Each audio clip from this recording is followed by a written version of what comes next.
Hello everyone, welcome to మనం ఇంతే. చూడటానికి నల్లని శిలారూపంలో కనిపిస్తున్న ఈ స్వామివారు ఎర్రచందన రూపుడు గదాధారుడు. పూజారి గారి మాటల్లో స్వామివారి దర్శనానికి విశేషముగా అధిక సంఖ్యలో భక్తులు రావడం, తమ యొక్క కోరికలు విన్నపించుకోవడం జరుగుతుంది. ఇక్కడ కూర్చున్న వారికి స్వామివారు ఎవరు ఏమిటి అని చెప్పేసి తెలియదు. అంటే స్వామివారు ఎర్రచందన విగ్రహం అంటే భారతదేశంలో లేని విగ్రహం ఇక్కడే ఉంది. ఎర్రచందన విగ్రహంలో స్వామివారు కొలువై ఉన్నారు. మన గ్రామాల్లో అయితే, పట్టణాల్లో అయితే శిలా విగ్రహాలు ఉంటాయి, సిమెంట్ విగ్రహాలు ఉంటాయి, పాలరాజ విగ్రహాలు కూడా ఉంటాయి. కొన్ని చోట్ల మట్టి విగ్రహాల పూజించే గ్రామాలు కూడా ఉన్నాయి. ఏకైక ఎర్రచందన విగ్రహంలో ఉన్న స్వామివారు మీరందరూ సప్తశనివార దీక్ష, అపూటమైన పట్టుదలతో, దీక్షతోటి, వ్యయ ప్రయాసాలతోటి స్వామిని వారిని దర్శించుకోవాలని చెప్పేసి ఒక భక్తి భావనతోటి స్వామివారిని దర్శించుకోవడం జరుగుతుంది. సుదూరమైన ప్రాంతాల నుంచి రావడం, వివిధ సౌకర్యాలు అంటే ఆటోల మీద రావడం, 10 మంది, ఒక 15 మంది కలిసి ఆటో మీద రావడం, బస్సుల మీద రావడం, వివిధ కార్లు ఉన్నవారు, సొంత కార్లు ఉన్నవారు కార్లతో రావడం, మనం అర్ధరాత్రి 2 గంటలకు లేచి తమ యొక్క ఇళ్లలో సంధ్యావందనాలు, పూజా కార్యక్రమాలు నిర్వహించుకుని స్వామివారి యొక్క దర్శనానికి రావాలని చెప్పేసి ఒక తపనతోటి ఉంటారు. అంటే ముందుగా స్వామివారి యొక్క దర్శనం అవుతుందా, వేల సంఖ్యలో, అధిక సంఖ్యలో భక్తులు పాల్గొంటూ వస్తున్నారు. ఏమిటి మనకి క్యూ లైన్లో ఉండాలని చెప్పేసి అదొక 2 గంటలు 3 గంటలు క్యూ లైన్లో ఉంటున్నాం. స్వామివారి యొక్క సన్నిధానంలోకి వచ్చేటప్పటికి, స్వామివారిని దర్శించేటప్పటికి ఎక్కడ లేని బాధ అంతా ఒకేసారి మట్టి మాయమవుతుంది. పక్కవాడితోటి గొడవలాడడం, దెబ్బలాడుకోవడం జరుగుతూ ఉంటుంది. ఇలాగే స్వామివారి యొక్క సన్నిధానంలో వచ్చేటప్పటికి, అంతరాలయంలో వచ్చేటప్పటికి అన్నీ మటిమాయిపోతాయి. ఒక బాధ మొత్తంలో మనం ఉండే మనసుల యొక్క బాధలన్నీ మటిమాయిపోతాయి. ఆయన యొక్క సుందర రూపాన్ని చూసేటప్పటికి అన్నీ మటిమాయిపోతాయి. యొక్క స్వామివారు ఎలా వెలిసారు అంటే, పూర్వం సనక సనందుల మహర్షులు స్వామివారి యొక్క దర్శనార్థం వేసి ఒకసారి వైకుంఠానికి వెళ్ళారు. స్వామి రాబోయే దశలో కలియుగంలో మానవ మాత్రలు అరాచకాలతోటి, వ్యాధులతోటి ఉంటారు. పెద్దల యందు భక్తుగారు వారికి ఒకరు ఆచార్యహీనులై ఉండాలని చెప్పేసి ఆ మహావిష్ణుమతోటి విన్నపాలు వినిపించబట్టి వారికి ఒక తరుణోపాయం చెప్పి, భూలోక వాసులేక వారి వారి పాపపుణ్యాలు పోగొట్టడం కోసం కలియుగంలో 4 చోట్ల వెలుస్తామని చెప్పేసి 3 చోట్ల సలహా విగ్రహంలో, ఒకటేమి ఎర్రచందన విగ్రహంలో గౌతమ తీరాన నౌకాపురి అని చెప్పేసి అనే క్రమంలో వెలుస్తుంటే, ఈ వాడపల్లి క్షేత్రం పేరు పూర్వనామధేయం నౌకాపురి అని చెప్పేసి నామధేయం.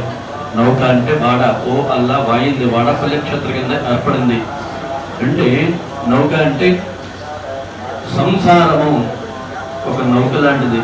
సంసారం అంటే ఒక వాడ ఎలాగ నడుస్తుందో మన సంసారం కూడా అలాగే ఒడుకదొడుకలతోటి వెళ్తూ ఉంటుంది, ఆటపోటులతోటి వెళ్తూ ఉంటుంది. అలలు వచ్చేటప్పటికి అలాగ వెళ్తూ ఉంటుంది, అలా వెళ్తూ ఉంటుంది. దీన్ని నౌకాపురి అని చెప్పేసి గ్రామం కింద ఏర్పడింది.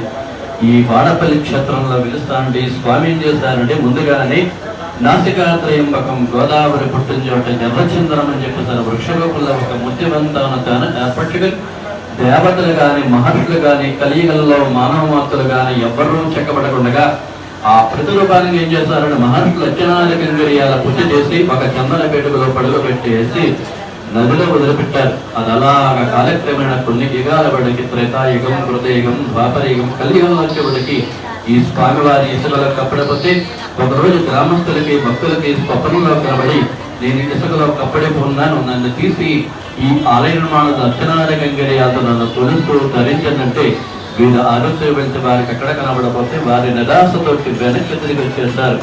ఒకరోజు ఒక వృద్ధ బ్రాహ్మణ యొక్క కల్లో కనబడిన అసంఖ్యోడకపోవడం కారణం ఈ కలియుగ ప్రభావం వల్ల, కలికలమషం వల్ల స్నాన సంధ్యావందనాలు చేయకుండా పెట్టారు.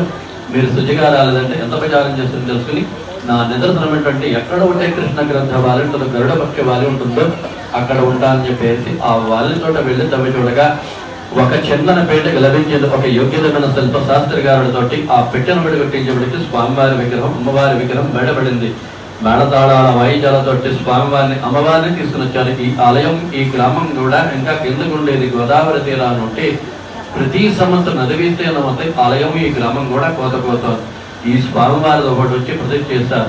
దీనిని ఆలయం నిర్మాణం చేసింది ఒక అగ్నికుల క్షేత్రుడు. ఆ అగ్నికుల క్షేత్రుడి పేరు పెనుపోతు గజేంద్రుడు అని చెప్పేసి ఆ వ్యాపార నిమిత్తం వస్తుండగా ఈ గ్రామంలో చెడుకు పెద్ద గాలివాన వల్ల తన నౌకలని తలో చాటికి చెల్లాచెదరైపోతే ఈ ఊర్లో విశ్రాంతి తీసుకుని ఈ స్వామివారికి అమ్ముకున్నాడు. తను వచ్చిన వ్యాపారం లాభంలో నీ ఆలయ నిర్మాణం చేస్తుంటే స్వామివారి తన స్వప్నంలో కనబడి నీ నౌకలన్నీ ఒక ఒడిని చేరుకున్నా అంటే తను మొన్నాడు వెళ్ళి చూస్తున్నాడు. ఈ యొక్క స్వామివారి యొక్క కోరిక ప్రకారంగా ఈ ఆలయ నిర్మాణం చేస్తాడు.